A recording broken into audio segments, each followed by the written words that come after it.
Tudo bem, pessoal? Estamos aqui na nossa quarta aula e vamos agora fazer a configuração dos serviços do DHCP e do DNS.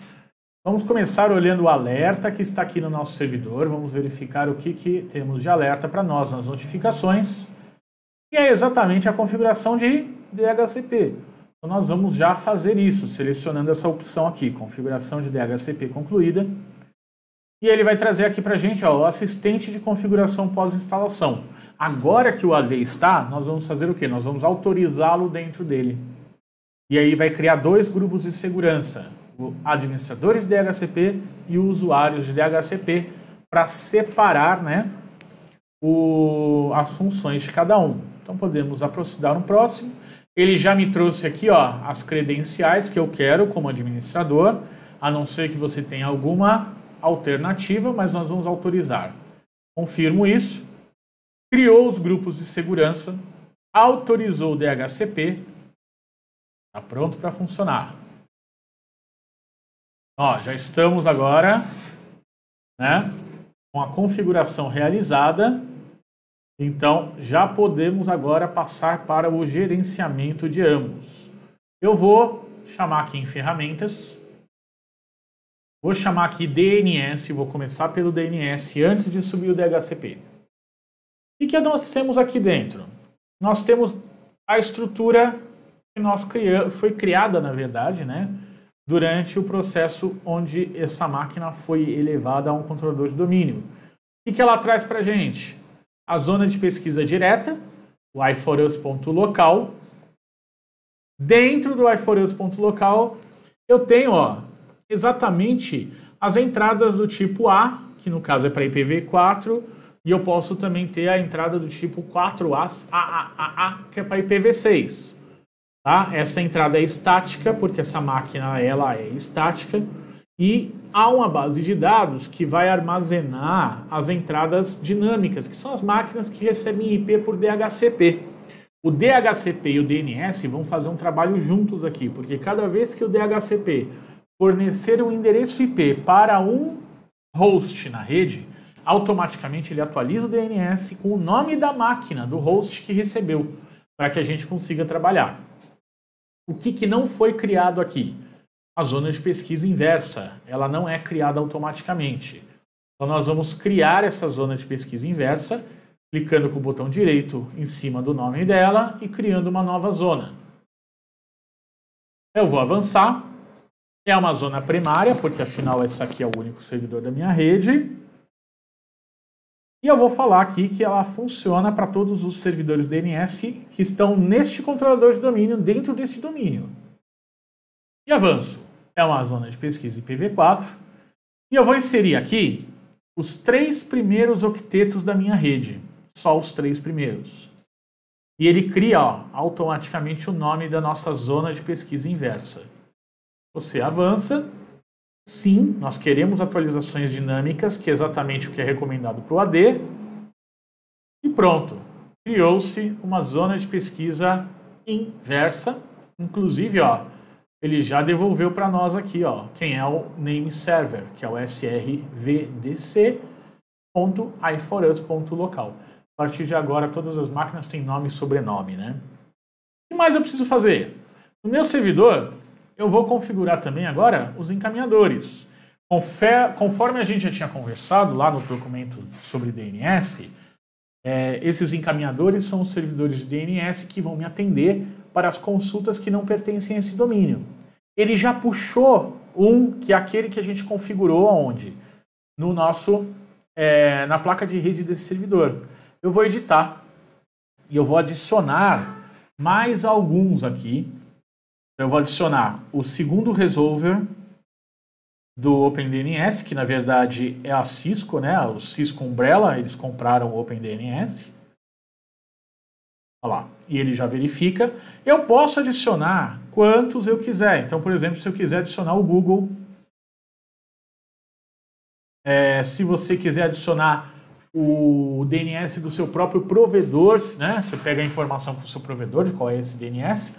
Eu tenho 4 itens de resolução. O que ele faz? Ele vai na ordem. Tá? Então, se o primeiro não resolver, ele vai para o segundo, vai para o terceiro, vai para o quarto. Então, podemos deixar, ó, ele deu aqui, ó, 3 segundos, né? Se não tiver disponível, ele desce para o próximo, e assim vai. Temos 4 resolvedores. Ele só me trouxe o FQDN do servidor, ou seja, o Fully Qualified Domain Name, o nome do domínio, porque nós estamos online. Podemos dar um OK. Não dê bola para essa informação aqui.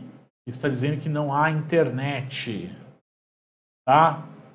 Essa informação, isso aqui no Windows é sempre um pouco atrasado. Ele demora um pouco. Porém, se você quiser fazer um testezinho, você pode chamar o prompt, dar um ping. Eu vou fazer até usando o DNS. E aí, ó. Ele resolveu o nome para achar o IP e pingou. Ou seja, está tudo funcionando. Ok? Muito bem. DNS configurado. Vamos para o DHCP. Fechei. Ferramentas. DHCP. Nosso DHCP já está funcionando, né? Já está todo pronto, já está autorizado, então ele já está com sinal verde. Nós só vamos agora fazer as configurações de IPv4. Seleciona aqui, botãozinho direito, novo escopo. O que é o escopo? É o intervalo de endereçamento que vai ser distribuído. Vou dar um nome. Nesse caso aqui eu vou chamar de iforus.local mesmo. Vou usar o nome do domínio. Você pode ter múltiplos escopos se você trabalhar com subredes, tá? Você pode criar o escopo da subrede A, da subrede B, da subrede C. E aí, o roteador que faz o encaminhamento entre as redes, ele precisa fazer também aquela tradução para que todo mundo localize o mesmo servidor, né? O helper address. Vou avançar. IP inicial. Gente, eu sempre utilizo... eu sempre coloco o escopo completo, independente do número de equipamentos. Então, eu coloco aqui, do 1 ao 254. Minha máscara é 24. Por quê? Eu declaro o meu escopo inteiro. Ah, mas ele vai distribuir IP que já está fixo. Não, nós vamos fazer agora, ó, se eu avançar, ele pergunta aqui para mim, ó, das exclusões. E aí eu vou excluir o 10.23.42.1. Eu vou excluir um intervalo até o 10.23.42.9. Adicionei. Olha lá. Então eu tenho do 1 ao 9 que não estão sendo distribuídos. E eu vou também excluir mais para o final. Eu vou excluir do 200 ao 255, 254. Pronto. Então ele vai distribuir do 10 ao 199. Posso avançar.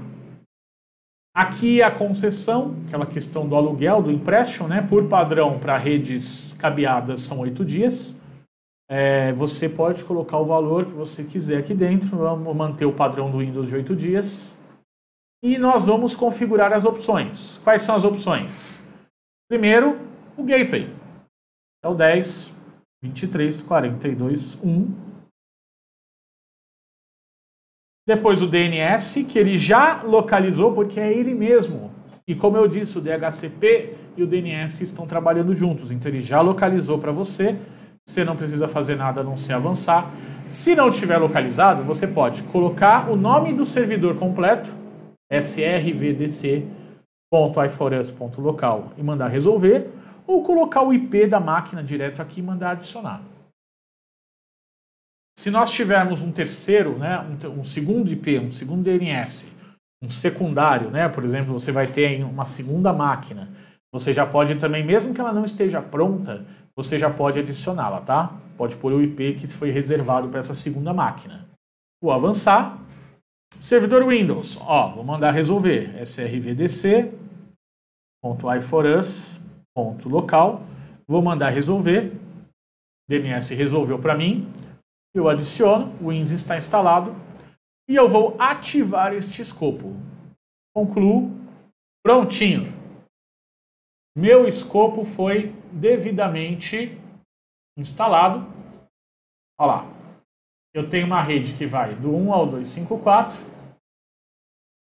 Eu fiz uma reserva do 1 ao 9 e depois do 200 ao 254. Ó, meu escopo está ativo, funcionando. Se tiver uma máquina já conectada ao meu switch aqui, ela já pegou um IP. Ainda não, porque nós não temos ainda a máquina cliente, ela vai ser feita mais tarde. Muito bem. Serviços de DNS e DHCP estão devidamente prontos com seu escopo, exclusão e opções. As entradas. Vou fazer mais uma configuraçãozinha extra aqui no meu DNS. Eu vou criar uma entrada no meu domínio para apontar para o meu servidor Gateway. Ó, vou botão direito aqui nessa janela. Vou criar um novo host. Vou dar o nome dele. Nesse caso lá eu chamei ele de GTW. Ele já me deu aqui, ó. E eu vou dar o IP dele, que é o 10.23.42.1. E vou adicionar esse host. Criou com êxito. Se eu chamar GTW, ele chama esse IP para mim. Então, se eu chamar aqui o CMD e dar um ping gtw.iforus.local, ele resolveu o nome, ó, e pingou o meu servidor, o meu gateway, servidor gateway, ó. Vendo? Ele fez para mim exatamente isso. Uma coisa importante, SRVDC é o meu servidor principal. Eu posso criar um alias. Um alias o que que é? Como se fosse um apelido, tá? Então eu vou usar aqui, ó, por exemplo, FS, que é o file server. E para quem que ele vai apontar? Para o srvdc.iforus.local. O que isso significa? Se eu chamar fs.iforus.local, eu aponto para o srvdc.iforus.local. O uso dos apelidos, dos alias, ajudam a gente, na verdade, a separar os serviços. Pode ficar tudo na mesma máquina, mas eu chamo com nomes diferentes, para facilitar, inclusive, o controle e a configuração. Muito bem, gente. Mais um serviço, mais uma aula finalizada. Próximo passo, nós vamos fazer o gerenciamento do Active Directory, criando aí os objetos que nós vamos depois testar aí numa máquina cliente. Nos vemos na próxima aula.